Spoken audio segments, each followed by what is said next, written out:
Good evening, this is Brown at IF Brown, and tonight we are going to be talking about Havok, Pharaoh's Legacy. So, this was a storyline that was originally published in issues 24 through 31 of the series Marvel Comics Presents. And this was, in fact, an anthology series in which each single issue would have 4 8-page stories. And sometimes these would be standalone stories, other times they would be multi-part stories. And the main notion of the series, at least initially, was to spotlight characters who weren't that well known to most Marvel Comics readers, or at the very least, they might be known, but they were basically background characters or C-list characters. And so this was actually an ideal way, to spotlight, the character of Havok, because he was, not only was he the brother of the character of Cyclops, but he also was an established member of the X-Men. And while he was never, say, an A-list character, he was definitely, recognized and respected, but usually just as either a background character or, say, because of his relationship with, his brother Cyclops. And so, as far as I know, I could be mistaken because there was a ton of X-Men stories I haven't read from way back in the day, but I want to say this was like one of the first times that the character of Havok, aka Alex Summers, was given a solo story, or I should say a multi-part solo story. And it was pretty interesting because it manages to tie into his past as well as events that have gone on in the present. And so it was a pretty good story. The writer was a gentleman by the name of Howard Mackey, who co-created the character of Danny Ketch, who was also the ghostwriter of the 90s, and Howard Mackey wrote a significant portion of that series. He also did a lot of work on various Spider-Man titles in the 90s, and he also, if I recall, he did a series called Mutant X, which in fact starred Havok. So it was pretty neat, kind of seeing that he's definitely got an affection for the character. And I guess it went all the way back to here, so that's pretty cool. The artwork it was by a gentleman named Rich Buckler, and the thing about him was that he was actually the creator of the original Deathlock from the 70s, aka Luther Manning. So I thought that was an interesting combination. You had the co-creator of the 90s Ghost Rider working with the creator of Deathlock, for an X-Men related story. So, it's not a combination you see every day. And the inks were by Joe Rubinstein, as well as Bruce Patterson. Both guys, very good at, their craft. They've done inks for just about, every, penciler in the business, it seems like. At least this, because I have a ton of comic books, and I tend to see their names pop up quite a bit. So, they've definitely been around the block several times. But overall, I think the story was in good hands, and it's not like a great story, but it's a solid spotlight story, and you really get sort of a insight into the character of Havok. And just real quick, the thing about Havok is that he had, way back in the day, he had a nemesis by the name of the Living Pharaoh, who, if I recall, was essentially using him as kind of a living battery, because the two of them have sort of like this, cosmic ray type mutation, I want to say. I never actually read that story, but I've just read about the story, kind of like Cliff Notes version, if you will. But basically, the X-Men ended up, helping, Havok, to defeat the Living Pharaoh, and Living Pharaoh was, dead, or was put out of commission, or something. But as far as Havok is concerned, in this story, the living Pharaoh's dead, and he has one less parasite in his life. But fast forward to the time frame of this story, Havok's not in a very good place mentally, because his the love of his life, the mutant named Polaris, aka Laura Dane, or Lorna Dane, I think is her name. She's actually been corrupted and partially possessed by an evil mutant, and basically she's hightailed it out of Havok's life. So the love of his life is missing from the picture, and on one hand she's kind of an innocent victim in the sense that she's being possessed, but on the other hand, though, it's her body that's causing all sorts of havoc with another band of evil mutants. And so he doesn't know where she is, or what she's doing, or how they're going to be able to get her back. So he's got that going on in his head. And then to add to it, the X-Men had recently got out of an event called Inferno, which involved a demonic invasion. And that would have been, scary enough, but it turns out that one of the instigators of this, event was a woman named Madeline Pryor, who she wasn't technically a member of the X-Men, but she was a part of the team. And initially, she was, the former wife of Scott Summers, aka Cyclops.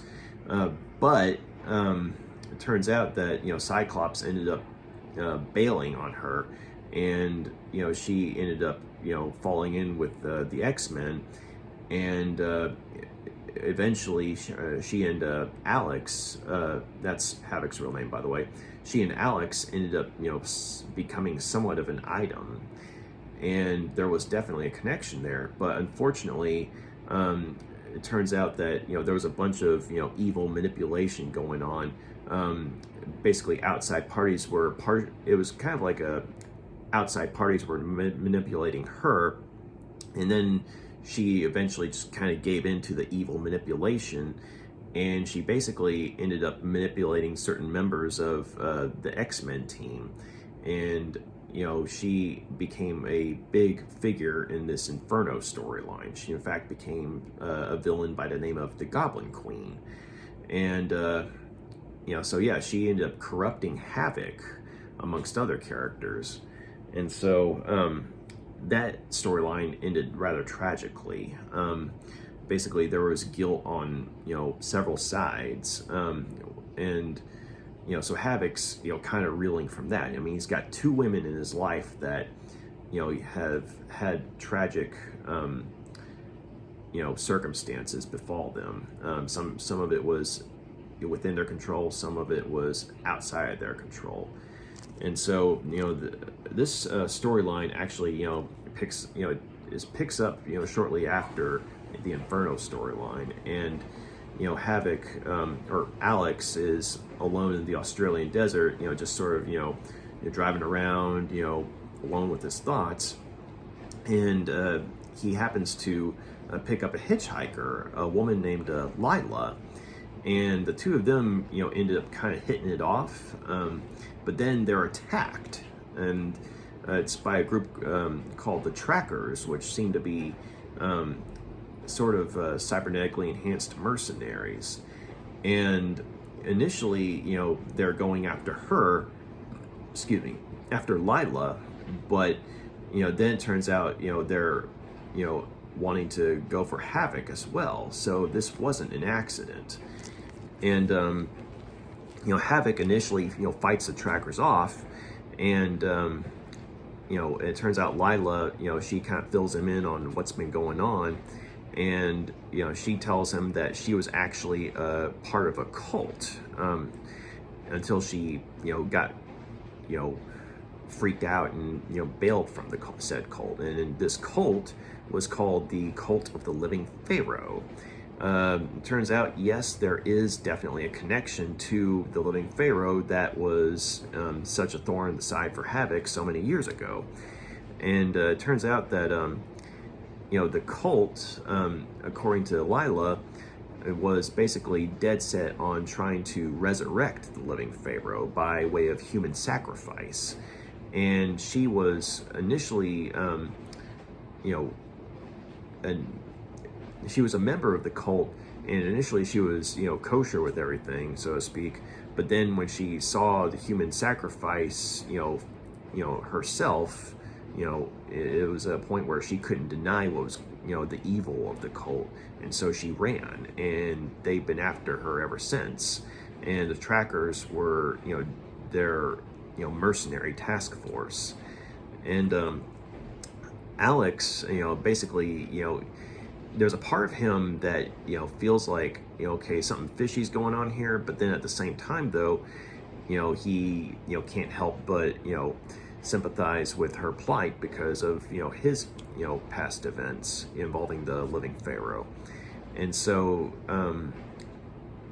he actually, takes a liking to her. It's like the two of them, they open up with one another, and several days pass, and the two of them basically kind of run away from the world and just get lost and get to know one another. And they really they sort of they're not quite a couple, but they're getting to that point, though, and Havok is really starting to kind of fall for someone else again.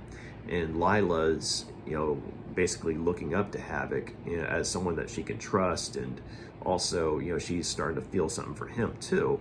But unfortunately, she ends up getting kidnapped by the trackers. And so Havok goes on a one-man revenge quest to get her, or I should say one-man rescue mission to rescue her from the cult. And this is a mission that goes from Australia all the way to Egypt, right where the cult has its heart. And so this was actually a pretty interesting story, because on the outside looking in, if you hadn't known anything about the character of Havok prior to reading this, I mean, you can definitely see where the story's predictable. And even as someone who's familiar with the history of Havok to some degree, the story is predictable. But at the same time, though, it's fascinating seeing Havok process the situation and basically come at it from the perspective of someone who's recently lost someone that he had loved. And the fact that he's making such a connection again, only to have said connection taken from him, he feels like that on some level he's in a position to do something about it, which is why on one hand he writes a note. He basically he leaves a message for the rest of the X-Men, telling them where he's going. But at the same time, he doesn't wait around to say, hey guys, can you come tag along and help me out? It's like, he respects the fact that, he's got a family, but at the same time, this overwhelming need, for him to, save, the woman that, he's, come to, care about, it's something that he has to do on his own. And considering the stuff that's happened with him, as in his prior relationships, you can at least understand the overwhelming drive for the character. And it was also interesting seeing him get to cut loose as a sort of solitary figure, given some freedom, because I mean, he gets to cut loose with his powers whenever he's fighting the bad guys, whether it be the trackers or some of the higher up soldiers of the cult of the living Pharaoh.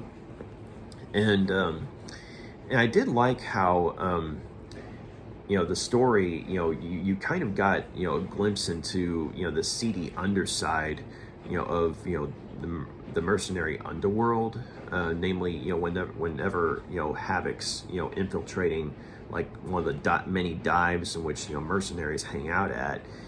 So because part of it was also because the artwork by Rick Buckler gave it a very gritty dangerous feel, and I thought that was actually a nice touch. It's sort of like watching a crime drama and that just happens to have a mutant or two. And Yeah, so it's like the danger in a lot of ways did feel real, even if you can kind of tell how the story's going to turn out. It at least felt like there were some high stakes being played for, and in Havok, it really made me appreciate him as a character because there were moments where I'm just thinking, okay, you're a veteran member of the X-Men team, but why are you insisting on going out on your own? And yet at the same time, I did understand from a strictly human perspective why he was doing that. This is a guy who's really struggling with more than one recent loss, and he's wanting to try and prevent another. And so when it turns out that okay, semi-spoiler, it turns out Leila, while she wasn't lying about having been a member of the cult, it turns out that she didn't tell him everything as far as why why there's such a close connection between her and Havok. And it turns out that she's actually a member of the cult still, but not only that, it turns out that she's actually she has family lineage of the living Pharaoh. She is actually his niece, it turns out. And so I thought that was an interesting touch because usually when it turns out a new villain happens to have, say, a familial relationship with a long deceased villain, they're like, I don't know, their twin brother, their long dead or long thought dead twin sister or something like that. But so it was kind of predictable in the sense that you knew that she was going to be connected to the living Pharaoh in some way. The fact that she wasn't just straight up his fraternal twin sister or something like that, she was like his niece. I thought that was an interesting little twist. And she also, I did like how, she ultimately,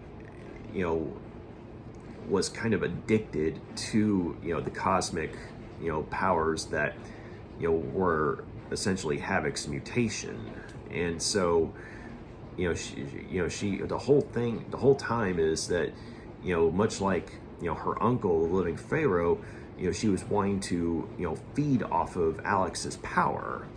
And the thing is, this, wasn't, this could have just been a simple, snatch and grab kidnap scheme. But the thing is, she had actually had sort of an identity crisis of sorts to where, she didn't remember, her connection to the living Pharaoh.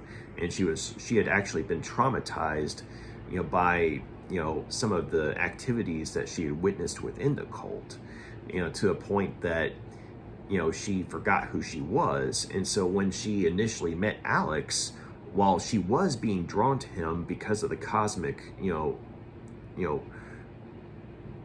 cosmic force that was dwelling within him, for his powers, she actually was genuinely being drawn to him, as a person too. And so I did like, the fact that you have this sort of, contrasting, connection, with her, because there was a reason that she was being, drawn to him, but at the same time, she actually did, come to feel something for him. But unfortunately, once she got back with the cult, they reminded her of who she was, and suddenly, she's like a full-on evil queen, or she's an aspiring evil queen of the cult. And yeah, so it was, even though you could tell that she was a part of the cult in some way, I did like how they kind of played with, exactly how it was she was tied to the cult, as well as, her connection with Havok. And so she definitely made for an interesting villain, but I do think that they might have been able to, if they had a few more pages to play with, or maybe if the art team had played with a few panels in some way, they could have hinted at her conflict, her inner conflict a little bit more, because according to some of the dialogue, I mean, do see that she is having some sort of inner conflict, but overall, though, she's giving in to, her upbringing by the cult, and, she's, being driven by her hunger for, Havok's power, and although there is a bit of lip service, being given to the fact that she actually did start to feel a, real connection with Havok as a person, you don't get to see a lot of development in that regard. So I just wish that they'd been able to, play with that just a little more. It would have made her character a little more interesting. But and I think that another thing is that, while I did, I kind of liked her as a villain, I think that it would have been better, from an artistic standpoint, just for the sake of, concealing, her, who she really was until, the vital moment, if they had maybe, given her a disguise that didn't show so much skin, in the sense that, once you see her skin, you're like, yep, that's Leila, but something a little more mysterious would have been nice. But other than that, though, I mean, just the payoff was interesting. And, I did like seeing how, Havok, whenever he went up against, some of the trackers who happened to look like the living Pharaoh, how he initially, had some, traumatic reaction, upon seeing them, because, I mean, the living Pharaoh was responsible for a lot of, bad things, in his earlier life. But at the same time, he's come far enough in his life to where he's able to, eventually shake it off and fight back. And also he realizes that these are just, men, dressing up as, the living Pharaoh, or wielding some of, the cosmic power that he had or something like that. But he knows that this isn't actually him, and yet he is still, unnerved by going up against him, or him, I should say. So I thought that was a rather interesting, glimpse into his mind, while he's fighting for his life. But the other thing is, Wolverine does in fact show up in the story. I think it's in the last, 2 or 3 parts. I think it was last, 3 parts of the story. But he shows up, and, and some people, once they hear that Wolverine's, shows up in the story, they're going to be thinking, hey, Wolverine's here to boost sales or something like that, because he's a real popular character. But in this instance, his appearance actually does make some sense, because, at this point in time, he's actually, one of the leaders of the X-Men. And while, the rest of the X-Men are in Australia, he's, basically taken it upon himself to, track Havok down and, basically make sure he's okay, see what the story is. And sure enough, he ends up, fighting back to back with Havok against the cult of the living Pharaoh, while at the same time trying to, talk some sense into him about the situation, and, trying to, get him to, sort of, be logical about things, as opposed to, say, operating with full-on emotion, because Wolverine's a character who understands loss as well, and how it can, drive someone to do something irrational.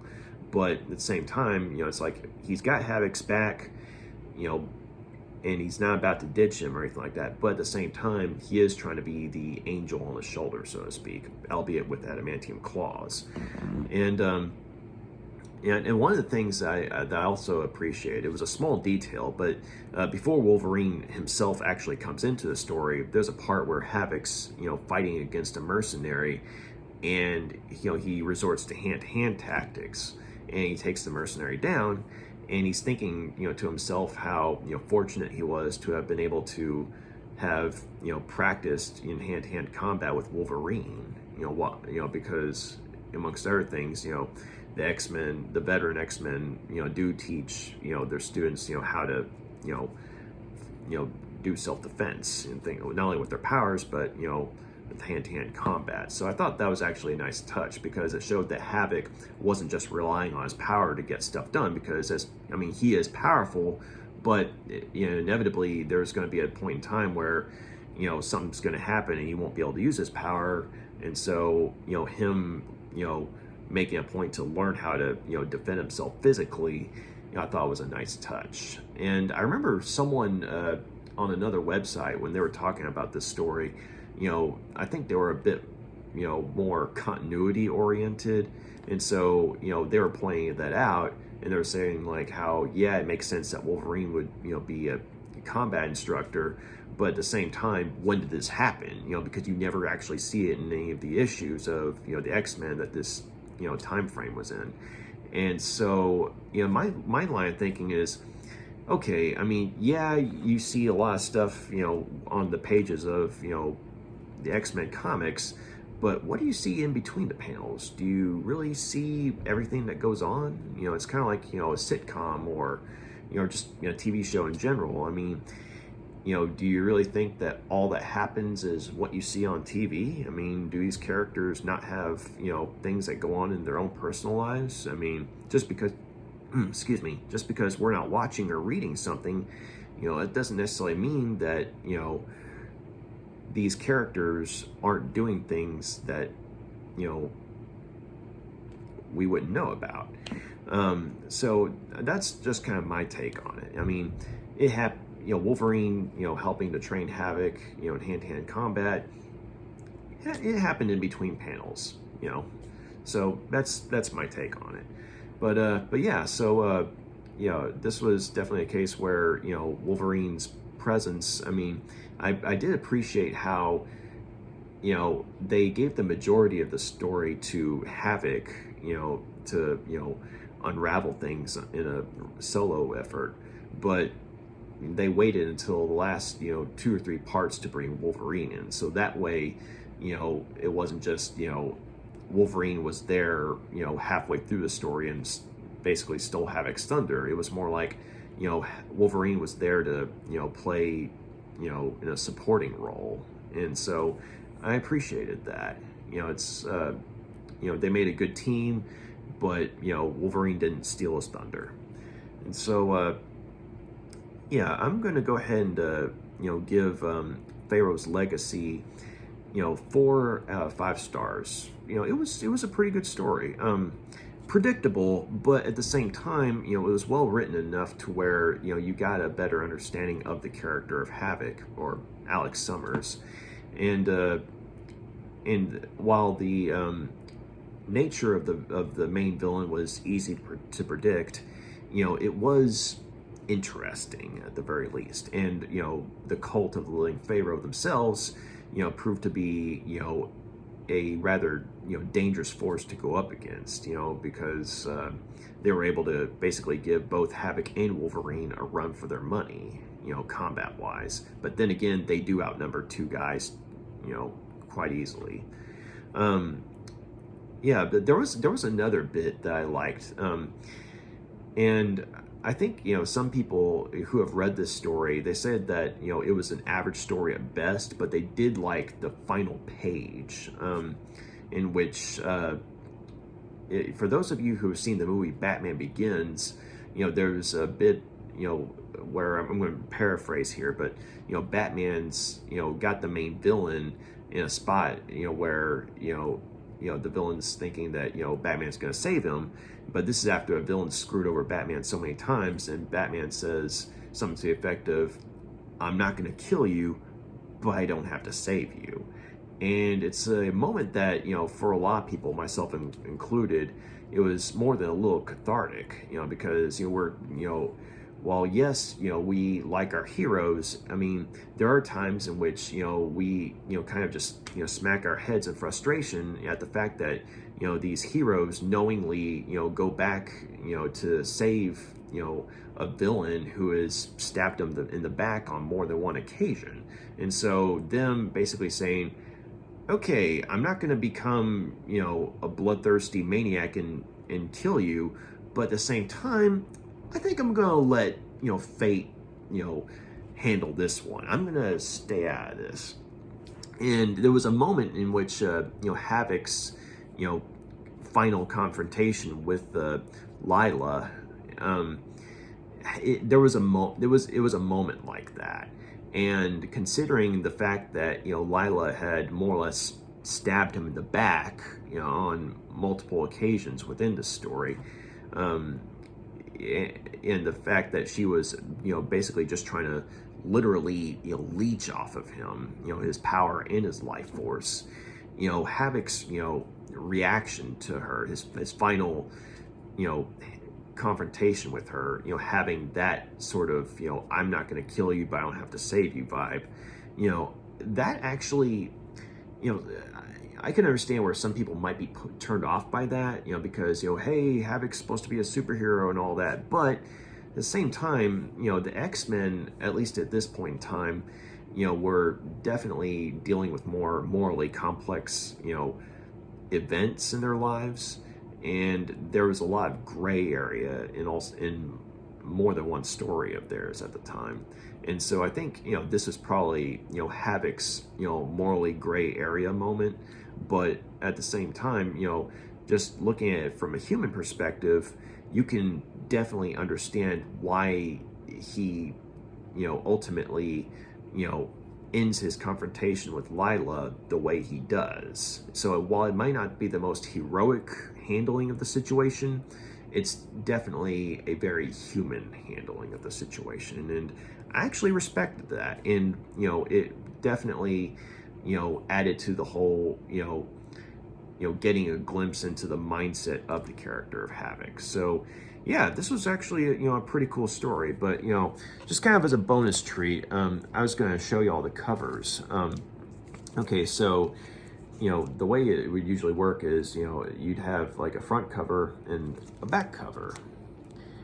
And sometimes, if you're fortunate, the artist would be able to, basically make it look like it's all one big scene here. But, it's like in this case, Eric Larson actually did a pretty good job of it. I mean, it looks like Havok and Cyclops are going up against, Master Mold right there.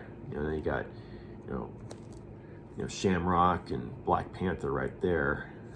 But, so yeah. And so here's the cover for 25.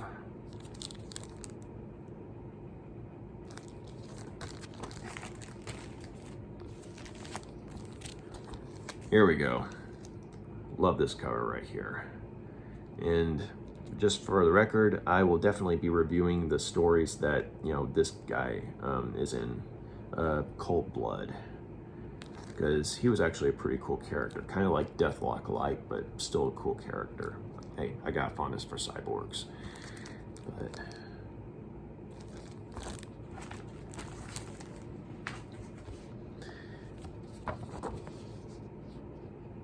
here we go. 27.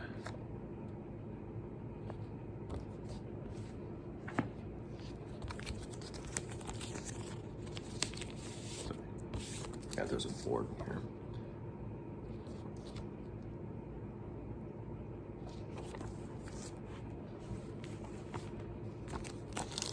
Here we go. 28. Yeah, this is the one where Wolverine comes in.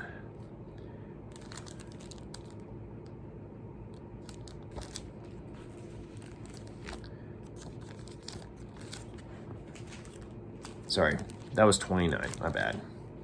But here we go.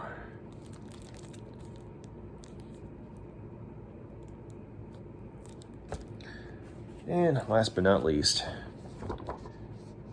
31. Okay, so real quick though, I just wanted to show y'all, I mean, along with the covers, just some of the artwork here, by Rich Buckler. And this is where he is being, his work was being inked by Bruce Patterson. And to me, at least, it gave it a lot of, it definitely, brought things out a lot more. I mean, just, look at the, shading here. The detail. Very good, right there. It's like a very ominous shot right there with the tracker. This, looks like the living Pharaoh. But also,